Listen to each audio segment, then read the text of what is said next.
जय माता दी। आज का जो हमारा विषय है वो बताने से पहले मैं एक छोटा सा कथा सुनाने जा रहा हूँ। उसको ध्यान से सुनना, बहुत आनंद आएगा। एक महिला की संतान नहीं थे। काफ़ी दिनों से वो लोग बहुत परेशान थे। उसको हर कोई बांझ बोलना स्टार्ट कर दिया। उसके घर परिवार मोहल्ले में उसको पता नहीं बहुत सारा बेइज्जती महसूस होता था। पति पत्नी दोनों कमरे में बैठ कर के एक दूसरे से बातें करते हुए एक दूसरे को सांत्वना दिया करते थे कि आज नहीं तो कल हमारा समय आएगा, बाल बच्चे भी होंगे। ऐसा मतलब वो लोग आपस में ऐसे बोल बोल के अपने दुखों का समाधान प्रत्येक दिन किया करते थे। मगर अंदर से उनको पूर्ण विश्वास था कि हमारा तो कोई योग ही नहीं है और कोई संतान ही नहीं है, क्योंकि उन्होंने बहुत सारे लोगों को दिखाया। जैसे मान लो किसी के ऐसे सिचुएशन आता है तो क्या करते हैं, वो जो जैसा बताता है वैसा वो करते हैं। संतान किसको प्यारा नहीं है। वंश को आगे बढ़ाने के लिए, गोत्र को आगे बढ़ाने के लिए संतान की तो आवश्यकता होती है। तो वो भी बहुत परेशान थे। तो एक दिन वो दोनों बैठे हुए थे घर के अंदर में, और उतने में एक भिखारी का आवाज़ आता है। वो भिखारी क्या आवाज़ करता है, एक रोटी देगा तो एक संतान, दो रोटी देगा तो दो संतान, तीन रोटी देगा तो तीन संतान, चार रोटी देगा चार संतान, पांच रोटी देगा पांच संतान। ऐसा बोलता बोलता वो भिखारी जाता होता रहता है। तो वो महिला उठती है, किचन में जाती है और रोटी पड़ी हुई होती है।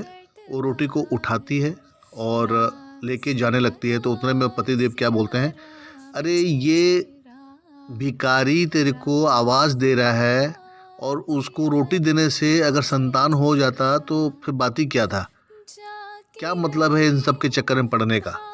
तब वो महिला बड़े प्यार से उनको बोलती है कि पतिदेव ऐसा है कि मुझे तो संतान हो इसके लिए मैं नहीं जा रही हूँ रोटी देने के लिए। मैं तो केवल एक गरीब आया है, रोटी पड़ी हुई है, वो सोच के जा रही हूँ देने के लिए। तो बोलता ठीक है भाई जा। अब वो जाती है और उस फकीर को वो रोटी देती है। तो फकीर आशीर्वाद, उसको हाथ उठा करके आशीर्वाद देता है। बोलता है तथास्तु, जा पुत्री, तेरे को 5 पुत्र मिलेंगे। और उस बांझ कहलाने वाली महिला को 5 पुत्र की प्राप्ति होती है। तो एक छोटा सा मैं एग्जांपल देना चाहता हूँ। पूजा पाठ जब तब होता है, ये कभी खाली नहीं जाता है। ये अपने आप में महान शक्ति पैदा करता है ये। और जो नियम पूर्वक जब तब पाठ पूजन करता है, मतलब एक प्रकार का बीज बोता है। अगर आप ये निश्चित रूप से कोई बीज बोएंगे तो उसके अनुसार उसका फल आपको आगे चल कर के मिलेगा ही मिलेगा। उसी हिसाब का वृक्ष बाहर निकलेगा। तो आप सोचो कि अगर मान लो आपको क्रोध आता है सोचने से, किसी के अपशब्द सुनने से, कोई कुछ बोलता है, तो आपके मन के अंदर में कितना टेंशन, कितना गुस्सा, कितना मतलब कैसा कैसा माहौल पैदा हो जाता है। जब हमारा सोचने से, समझने से, सूंघने से, इच्छा प्रकट करने से हमारे मन में अलग अलग विचार पैदा हो सकते हैं, तो क्या मंत्रों की ध्वनि से हमारे अंदर परिवर्तन नहीं होता होगा। और ये भी छोड़ दो, आप भी जानते हो और सबको पता है कि स्पिरिचुअल पावर दुनिया के अंदर में है। कोई शक्ति है जो हम सबको चला रही है। ऐसे बहुत सारे सिद्ध कारनामाएं दुनिया के अंदर में घटित हुआ है, हो रहा है और होगा भी। आज सूर्य क्या है, चंद्रमा क्या है, पृथ्वी क्या है, तारे क्या है और बड़े बड़े ग्रह का क्या है। ठीक है, तो अभी अगर मैं इस विषय में आगे चर्चा करूँगा, इस विषय में बात करने से बहुत लंबा हो जाएगा। तो हमारे जीवन में कष्ट तकलीफ तो बहुत आते हैं और वो आएंगे भी, क्योंकि आपका जन्म हुआ ही उस दुख को दूर करने के लिए है। क्योंकि आज मान लो आपका जन्म हुआ है, तो जन्म लेने का उद्देश्य सुख भोगने का नहीं है। आप यहाँ आए हो अपने पिछले जन्मों का कर्म भोगने के लिए आप आए हो। देखना, आप कोई बच्चा अल्प आयु में ही चला जाता है, या किसी को मतलब अकस्मात दुर्घटना होता है वो चला जाता है, या किसी को कोई बीमारी होती है वो चला जाता है। तो देखो, जीवन का कोई विश्वास नहीं है।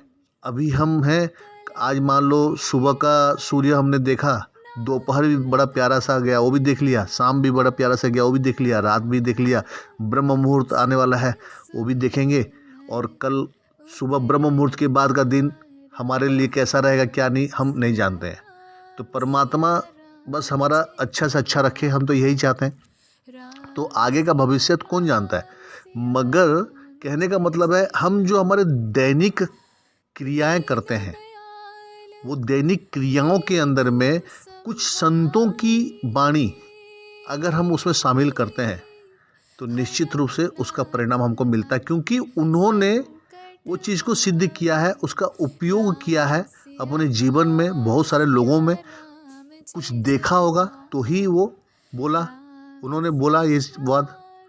तो जो फकीर उसको आशीर्वाद दिया, तो उस तरीके का फकीर कई प्रकार के रूप में हमसे टकराते हैं, और वो हमारा सौभाग्य, हमारे सत्कर्म उनको हमसे जोड़ने की कोशिश करता है, मगर हम हमारे स्वभाव के कारण उनसे जुड़ नहीं पाते हैं।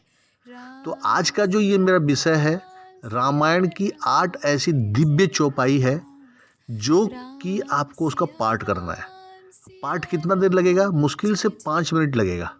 आप मान लो प्रत्येक दिन, हिंदू सनातन धर्म में हो, संस्कार आपके घर में भी है, आप भी पूजा पाठ करने वाले इंसान हो, घर में भी पूजा पाठ होता होगा, तो आपके पूजा पाठ मान लो 10 मिनट आप करते हो, तो 10 मिनट से पहले एक 5 मिनट का ये पाठ को आप करके देखो। 41 दिन करो, 21 दिन करो, एक नियम बांधो।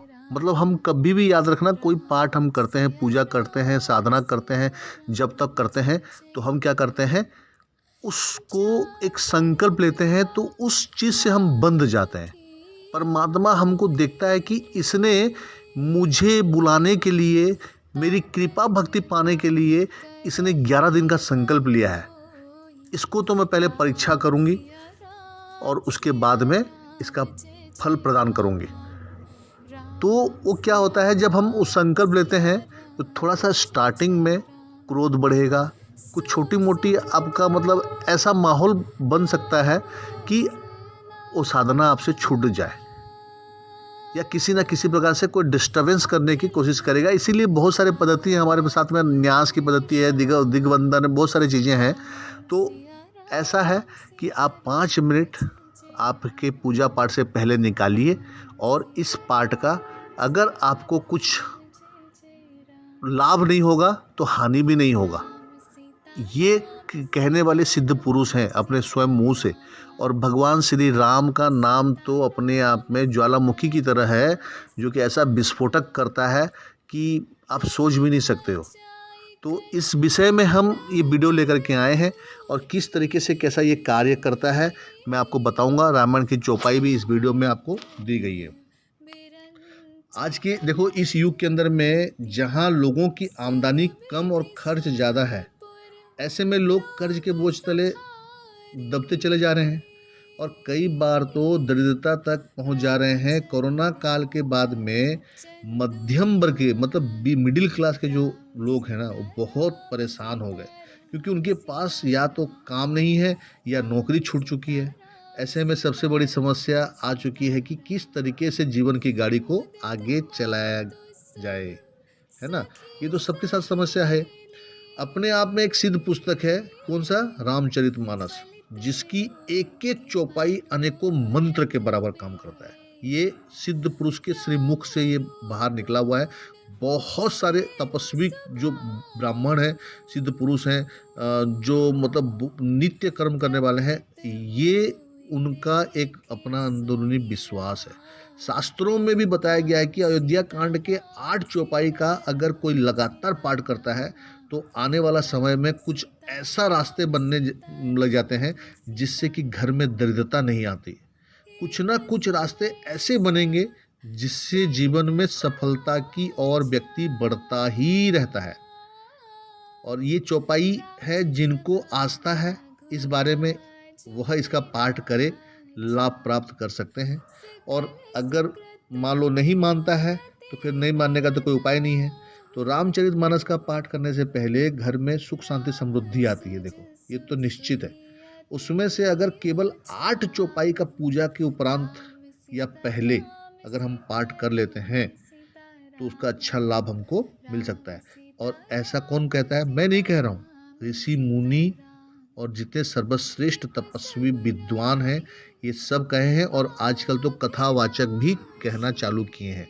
तो देखो, इस तरीके का गुप्त प्रक्रिया, गुप्त ज्ञान मेरे वीडियो में आपको हमेशा कुछ ना कुछ आपको नया मिलेगा सुनने के लिए। और आगे तो मैं कुछ कई ऐसे ऐसे मतलब शास्त्र के बारे में, जैसे पुराणों का कथा है बीच बीच का, छोटा छोटा कथा भी ला ला के इस वीडियो में डालूंगा। और आप लोग को कैसा प्रोग्रामिंग चाहिए, कैसा सब्जेक्ट चाहिए, कैसा विषय चाहिए, किस विषय में आप ज़्यादा रुचि लेते हैं, उस विषय को भी मैं मान्यता दूंगा। तो दरिद्रता मिटाने के लिए मंत्र का काम कैसे वो काम करती है, देखो मैं आपको बताता हूँ। तो रामायण मानव जीवन को सत्य भक्ति के साथ जीवन जीने का मार्ग दिखाता है। और वास्तव में अगर कोई अशांति है आपको और कहीं शांति नहीं मिल रही है, तो आप एक बार श्री राम जी का नाम लेना चालू करो, फिर देखो आप। कई विद्वान लोग रामायण के पाठ के अन्य फायदे भी बताते हैं। जैसे एक महासंत थे, और उनके मुख्य के हिसाब से वो क्या बोलते थे कि जीवन में सुख समृद्धि पाने के लिए रामायण यानी श्री रामचरितमानस की 8 चौपाई का रोजाना पाठ करना चाहिए। इन चौपाइयों को रोजाना श्रद्धापूर्वक जाप करने से जीवन में कभी दरिद्रता नहीं आती है। यानी कि चौपाइयाँ घर परिवार में खुशहाली लाने के लिए मंत्र का काम करता है। और उन्होंने एक कथा के दौरान कहा कि इन चौपाइयों के पाठ से अमीरी कितनी आएगी ये नहीं मालूम है और ना बता सकते हैं, लेकिन हाँ इसकी गारंटी जरूर है कि गरीबी कभी नहीं आएगी। जब गरीबी कभी नहीं आएगी प्रभु, तो फिर उसका तो आनंद ही अलग है। आपके साथ मन में शांति रहेगा, विश्वास रहेगा, आपके सारे कार्य सिद्ध होंगे, आपके बाल बच्चे सक्सेस होंगे, तरक्की करेंगे, उनको एक मुकाम मिलेगा, तो आपका जीवन ऐसे ही सफल हो गया। तो हमको क्या चाहिए? मेनली हमको सुख शांति, मान सम्मान, इज्जत की प्राप्ति होनी चाहिए। हमारा मेन उद्देश्य वो होना चाहिए। मगर आज तो हम पैसे के पीछे भाग रहे हैं, पैसे के पीछे भाग रहे हैं। तो पैसा को पीछे भागना छोड़ करके जिस दिन हम ये सोच लेंगे ना, मन की शांति प्रभु से मांगना चालू करेंगे, उस दिन देखना पैसा आपके पीछे भागेगा। तो देखो, मैं चौपाई तो मैं वीडियो में डाल दे रहा हूँ, और मैं एक बार आपको पढ़ के सुनाता हूँ। तो पहला चौपाई क्या है? जब ते राम ब्याही घर आए, नित नब मंगल मोद बधाए, भुवन चारि दस भूधर भारी, सुकृत मेघ बरसहि सुखवारी। ये पहला चौपाई है। दूसरा चौपाई है, रिद्धि सिद्धि संपत्ति नदी सुहाही, उमगी अबद अबुधि कहूँ जाई, मणि गण पूर नर नारी सुजाति, सुचि अमोल सुंदर सब भांति। ये दूसरा चौपाई गया। तीसरा चौपाई, कहीं न जाई कछु नगर विभूति, जनु एतनीय बिरंची करतूती, सब विधि सब पूर लोग सुखारी, रामचंद्र मुख चंदु निहारी। ये तीसरा चौपाई गया। चौथा चौपाई देखिए, मुदित मातु सब सखी सहेली, फलित बिलो की मनोरथ बेली, राम रूप गुणशील स्वभाव, प्रमुदित होई देख मोह सुनिराओ।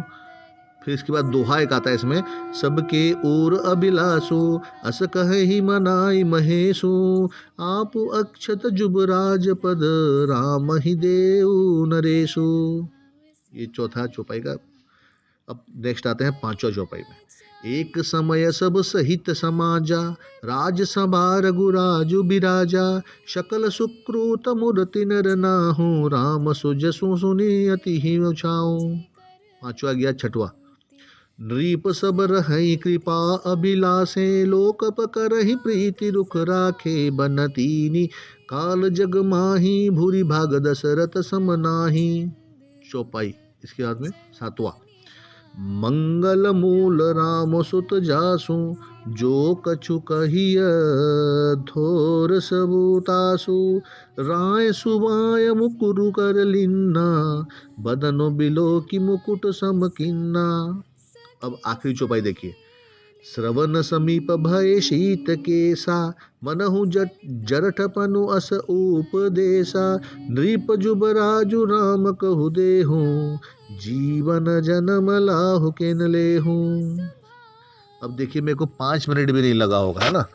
तो 5 मिनट भी आपको नहीं लग रहा है, ये 8 चौपाई को कंठस्थ कर लो, एक पेपर में लिख लो, और लिख करके जैसे हम पढ़ रहे हैं बड़े श्रद्धापूर्वक से सीधा अपने वहाँ पे आप जोत बत्ती करते ही हो घर के अंदर में। आपको कोई विधि विधान नियम कानून की कोई आवश्यकता नहीं है। ये अनुष्ठान प्रकार से है, मगर इस सात्विक पूजा में कोई नियम का आवश्यकता नहीं है। हाँ देखो, ऐसा है कि मांस मछली मदिरा वगैरह का सेवन ना करें। सात्विक जितना रहेंगे उतना अच्छा आपको फल मिलता है उसके लिए, क्योंकि वो सात्विक देवता है और वो बहुत शुद्ध होते हैं। सात्विक चीज़ें मतलब उनको पसंद आती है। तो आप जितना पवित्र रहेंगे, जितने साफ़ सुथरा रहेंगे, जितने आपके आसपास को सभी मतलब साफ़ सुथरा रखेंगे, तो आपके लिए बहुत अच्छा है। और ये जब मान लो आप 11 दिन का संकल्प लिए हो या 21 दिन लिए हो या 41 दिन लिए हो, ठीक है, तो आपको ये संकल्प का प्रण लेना है कि चाहे मैं नहाते समय करूं, चाहे बैठ के करूं, या पूजा से पहले करूं, या पूजा के बाद करूं, जब भी करूं दिन में ये 8 चौपाई में पढ़ूंगा ही पढ़ूंगा।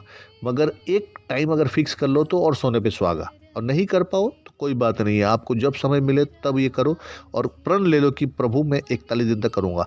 और अगर संभव हो सके, अगर आप जिस दिन संकल्प ले लिया आपने, अगर संभव हो सके, तो आपको क्या करना है कि श्री राम श्री राम श्री राम मन ही मन में, कहीं भी जा रहे हो, चल रहे हो, घूम रहे हो, फिर रहे हो, ऐसा बहुत समय रहता है जो हम शांत रहते हैं, तो उस मोमेंट में अपने मन ही मन श्री राम का ध्यान करते रहो और उनकी चरित्र के बारे में, उनकी श्रीमुख के बारे में जो है ध्यान करते रहो।